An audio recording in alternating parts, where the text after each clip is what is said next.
My name is John Brennan. I'm selling Christmas trees down in Milltown for the last 40 years.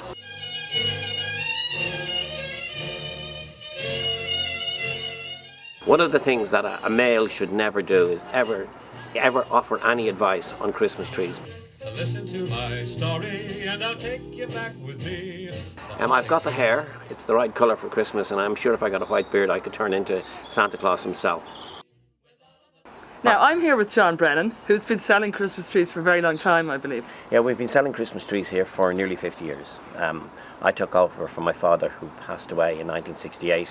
I was at college, and we've been running it here since. We started off selling just a very small number of Christmas trees, and now we're pretty successful. So you're kind of we're in Dublin right now. So you're one of the biggest in Dublin? We probably are. We're on the main Milltown Road, which is just about 2.5 miles from the city centre. I'd say we've been here since sometime in the 50s, and I came along in 68, and we've been selling here since.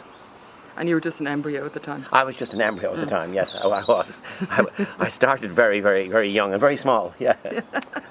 Tell me a little bit about that tree there now. Well, it's approximately a 2.25 metre Nordmann fir.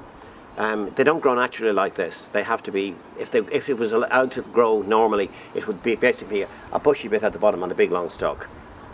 So what has happened is that the growers have slowed these things down by basal pruning, where they chop off the bottom branches, and that slows the tree down and makes them bush out.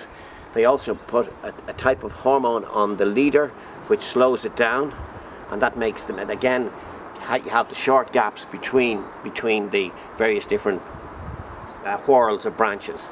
So a lot of that, the colour also can be enhanced by giving different fertilisers to the ground, because some of the land that they're growing on is not that great. So if you give the tree fertiliser, you get this nice dark green colour. Christmas trees are they're quite sensitive to the environment. The noble fir will not grow anywhere in the wet if the ground is wet, and that is the problem with the noble, because you could have a lovely plantation of noble firs and they'd be just ready to harvest, and then all of a sudden lots of them would die. So obviously that's a problem in Ireland. It's a big problem. It's a big problem. We're known for a bit of rain here exactly. from time to time. And that's why they don't grow noble fir on the continent. They don't grow it in Denmark. But Denmark is the biggest producer of Christmas trees in the world. Well, certainly in Europe anyway. And they don't grow noble fir there at all. They only grow Nordmann, because the Nordmann can put up with the frosts and can put up with more damp conditions than the noble.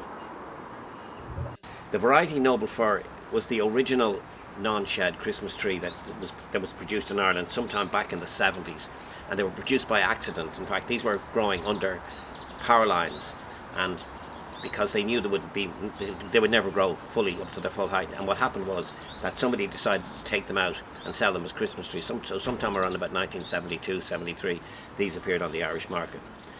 They're noble fir, Abies procera. The ones that are sold in the States that are similar to this are Magnifica, and they're called Silvertip, and they look really, really well. The reason why we picked this type of tree is because its needle retention is fantastic. If it's kept in a well-watered situation, it will last for the 4 weeks of Christmas easily. They're also got a lovely smell, and then the branches are strong, so you can hang quite large decorations on it. We sell about 80% noble fir and about 20% Nordmann fir. The Nordmann is a very pretty tree, but its needle retention and its ability to withstand heat is not nearly as good. We've been selling Christmas trees for a very, very long time, and we were probably the first company in Ireland to introduce non-shed Christmas trees, which we did back sometime in the 70s.